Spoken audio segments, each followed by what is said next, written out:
ಕುಮಟಾ ತಾಲೂಕಿನ ಹೆಗಡೆಯಲ್ಲಿ ಇಂದು ವಿಕಸಿತ ಭಾರತ ಸಂಕಲ್ಪ ಯಾತ್ರೆಯ ಕಾರ್ಯಕ್ರಮವು ನೆರವೇರಿತು.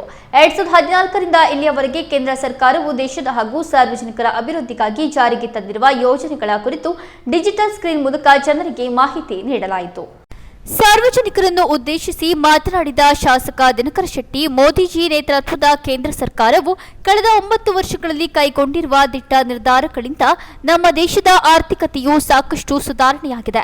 ಜನಧನ್ ಖಾತೆ ಇರಬಹುದು, ಕಿಸಾನ್ ಸಮ್ಮಾನ್ ಯೋಜನೆ ಇರಬಹುದು, ಪಿಎಂ ಸ್ವನಿಧಿ ಮುದ್ರಾ ಯೋಜನೆ ಇರಬಹುದು, ಇವೆಲ್ಲವೂ ಯಾವುದೇ ಮಧ್ಯವರ್ತಿಗಳ ಹಸ್ತಕ್ಷೇಪವಿಲ್ಲದೆ ನೇರವಾಗಿ ಫಲಾನುಭವಿಗಳಿಗೆ ತಲುಪಿವೆ. ರೈತರಿಗೆ, ಉದ್ಯಮಿಗಳಿಗೆ, ಕುಶಲಕರ್ಮಿಗಳಿಗೆ, ಸಾಂಪ್ರದಾಯಿಕ ಉದ್ಯೋಗವನ್ನು ಅವಲಂಬಿಸಿರುವವರಿಗೆ ಹೀಗೆ ಎಲ್ಲರಿಗೂ ಅನುಕೂಲವಾಗುವ ಯೋಜನೆಗಳನ್ನು ಮೋದಿಜಿಯವರು ಕಾರ್ಯರೂಪಕ್ಕೆ ತಂದಿದ್ದಾರೆ. ಜಲಜೀವನ್ ಮಿಷನ್, ಉಜ್ವಲ, ದೀನದಯಾಳ್ ಉಪಾಧ್ಯಾಯ ವಿದ್ಯುತ್ ಯೋಜನೆ ಇವುಗಳು ಜನರಿಗೆ ಮೂಲಭೂತ ಸೌಲಭ್ಯವನ್ನು ಒದಗಿಸುವಲ್ಲಿ ಯಶಸ್ವಿಯಾಗಿದೆ ಎಂದರು.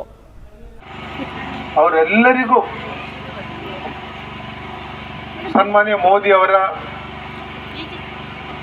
ಯೋಜನೆ ಸಿಕ್ಕಿದೆ ಅನ್ನುವಂಥದ್ದನ್ನು, ಆ ಯೋಜನೆ ಸಿಗದೆ ಇದ್ದಂಥ ಸಂದರ್ಭದಲ್ಲಿ ಆ ಯೋಜನೆಗಳನ್ನು ಕೊಡಿಸೋದ್ರ ಬಗ್ಗೆ ಈ ಒಂದು ವಿಕಸಿತ ಭಾರತ ಸಂಕಲ್ಪ ಯಾತ್ರೆ ಎನ್ನುವಂಥ ಹೆಸರಿನಲ್ಲಿ ಮಾಡ್ತಾ ಇದ್ದಾರೆ. ವಿಭಾಗದ ಸಹ ಪ್ರಭಾರಿ ಎನ್ಎಸ್ ಹೆಗಡೆ ಮಾತನಾಡಿ, ಮೋದಿಯವರು ಈ ದೇಶವನ್ನು ಸುಭದ್ರ ಸಶಕ್ತ ದೇಶವನ್ನಾಗಿ ಮಾಡಲು ಪಣತೊಟ್ಟು ಈ ದೇಶದ ಜನರಿಗೆ ತಮ್ಮ ಸರ್ಕಾರದ ಮೂಲಕ ಅನೇಕ ಯೋಜನೆಗಳನ್ನು ಜಾರಿಗೆ ತಂದು ದೇಶದ ಜೊತೆ ದೇಶದ ಜನತೆಯನ್ನು ಸಶಕ್ತರನ್ನಾಗಿ ಸ್ವಾವಲಂಬಿಗಳಾಗಿ ಜೀವನ ನಡೆಸಲು ಏನೇನು ಬೇಕೋ ಅದನ್ನು ಮಾಡುತ್ತಿದ್ದಾರೆ. ಜನರು ಮೋದಿಯವರ ಯೋಜನೆಗಳ ಬಗ್ಗೆ ತಿಳಿದುಕೊಂಡು ಅದರ ಪ್ರಯೋಜನ ಪಡೆದುಕೊಳ್ಳಬೇಕು ಎಂದರು. ವಿಕಸಿತ ಭಾರತ ಸಂಕಲ್ಪ ಯಾತ್ರೆಯ ಜಿಲ್ಲಾ ಸಂಚಾಲಕ ರಾಜೇಂದ್ರ ನಾಯ್ಕ್ ಮಾತನಾಡಿ, ಈ ದೇಶವನ್ನು ಅದ್ಭುತ ದೈವಭಕ್ತ ಹಾಗೂ ದೇಶದ ಸೇವೆಗೆ ತನ್ನನ್ನು ಅರ್ಪಿಸಿಕೊಂಡು ದೇಶಕ್ಕಾಗಿಯೇ ಹಗಲು ರಾತ್ರಿ ಶ್ರಮಿಸುತ್ತಿರುವ ಮಹಾನ್ ಕಾಯಕ ಯೋಗಿ ಮೋದಿಜಿ ಮುನ್ನಡೆಸಿಕೊಂಡು ಹೋಗುತ್ತಿರುವುದು ನಮ್ಮೆಲ್ಲರ ಪುಣ್ಯ. ಅವರು ದೇಶಕ್ಕಾಗಿ, ದೇಶದ ಜನರಿಗಾಗಿ ಅನೇಕ ಯೋಜನೆಗಳನ್ನು ಜಾರಿ ಮಾಡಿದ್ದಾರೆ. ಅನೇಕರಿಗೆ ಅದರ ಬಗ್ಗೆ ಮಾಹಿತಿ ಇಲ್ಲ. ಆದ್ದರಿಂದ ಆ ಎಲ್ಲ ಯೋಜನೆಗಳನ್ನು ನಮ್ಮೆಲ್ಲರಿಗೂ ತಿಳಿಸುವ ಉದ್ದೇಶದಿಂದ ಈ ಕಾರ್ಯಕ್ರಮ ಹಮ್ಮಿಕೊಳ್ಳಲಾಗಿದೆ. ದೇಶದ ಮಹಿಳೆಯರಿಗಾಗಿ ಅನೇಕ ಯೋಜನೆಗಳನ್ನು ಮೋದಿ ಅವರು ನೀಡಿದ್ದಾರೆ. ಅದರಲ್ಲಿ ಉಜ್ವಲ ಗ್ಯಾಸ್ ಯೋಜನೆ, ಸುಕನ್ಯಾ ಸಮೃದ್ಧಿ, ಜನಧನ್ ಯೋಜನೆ ಹೀಗೆ ಅನೇಕ ಯೋಜನೆಗಳು ಇವೆ. ತಾವೆಲ್ಲರೂ ನಿಮ್ಮ ಊರಿನ ಬ್ಯಾಂಕ್ಗಳಿಗೆ ತೆರಳಿ ಅದರ ಬಗ್ಗೆ ಮಾಹಿತಿ ಪಡೆದು ಅದರ ಪ್ರಯೋಜನ ಪಡೆದುಕೊಳ್ಳಬೇಕು ಎಂದರು.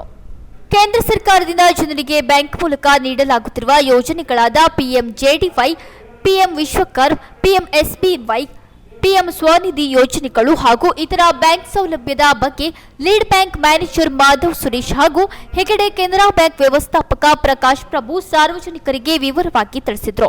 ಹೆಚ್ಚಿನ ಸಂಖ್ಯೆಯಲ್ಲಿ ಹೆಗಡೆ ಗ್ರಾಮದ ಮಹಿಳೆಯರು, ಪುರುಷರು, ಹಿರಿಯ ನಾಗರಿಕರು, ಫಲಾನುಭವಿಗಳು ಆಗಮಿಸಿ ಮಾಹಿತಿ ಪಡೆದುಕೊಂಡರು. ಸಾರ್ವಜನಿಕರಿಗೆ ಬ್ಯಾಂಕ್ನ ವತಿಯಿಂದ ಉತ್ತಮ ವ್ಯವಸ್ಥೆ ಮಾಡಲಾಗಿತ್ತು. ಈ ಸಂದರ್ಭದಲ್ಲಿ ಹೆಗಡೆ ಪ್ರಾಥಮಿಕ ಆರೋಗ್ಯ ಕೇಂದ್ರದ ವತಿಯಿಂದ ಆರೋಗ್ಯ ತಪಾಸಣೆ ಕೂಡ ನಡೆಸಲಾಯಿತು. ಅಲ್ಲದೆ ದೇಶದ ಅಭಿವೃದ್ಧಿಗೆ ನಾವೆಲ್ಲ ದೇಶವಾಸಿಗಳು ಪಣ ತೊಡೋಣ ಎಂದು ಪ್ರತಿಜ್ಞೆ ಮಾಡಲಾಯಿತು. ಮಂಡಲಾಧ್ಯಕ್ಷ ಹೇಮಂತ ಕುಮಾರ್ ಗಾಂವ್ಕರ್, ವಿಭಾಗದ ಸಹ ಪ್ರಭಾರಿ ಎನ್ಎಸ್ ಹೆಗಡೆ, ವಿಕಸಿತ ಭಾರತ ಸಂಕಲ್ಪ ಯಾತ್ರೆಯ ಜಿಲ್ಲಾ ಸಂಚಾಲಕ ರಾಜೇಂದ್ರ ನಾಯ್ಕ್, ಹೆಗಡೆ ಗ್ರಾಮ ಪಂಚಾಯತ್ ಅಧ್ಯಕ್ಷ ಮಂಜುನಾಥ ಪಟಗಾರ್, ದಿವಿಗಿ ಗ್ರಾಮ ಪಂಚಾಯತ್ ಅಧ್ಯಕ್ಷ ಜಗದೀಶ್ ಭಟ್, ಜಿಲ್ಲಾ ಪ್ರಮುಖರಾದ doctor GG Hegde, Vinod Prabhu, Gajanana Gunga, lead bank manager Vasudev Suresh, ಪುರಸಭಾ ಮುಖ್ಯಾಧಿಕಾರಿ ವಿದ್ಯಾಧರ ಕಲಾದಗಿ, ತಾಲೂಕು ಆರೋಗ್ಯಾಧಿಕಾರಿ ಆಜ್ಞಾ ನಾಯಕ, ಪಿಡಿಒ ವೆಂಕಟರಮಣ ಪಟ್ಕಾರ್ ಹಾಗೂ ಬ್ಯಾಂಕ್ ಸಿಬ್ಬಂದಿಗಳು ಮತ್ತು ಇತರರು ಇದ್ದರು. ಕೇಂದ್ರ ಪ್ಲಸ್ ನ್ಯೂಸ್, ಕುಮಟಾ.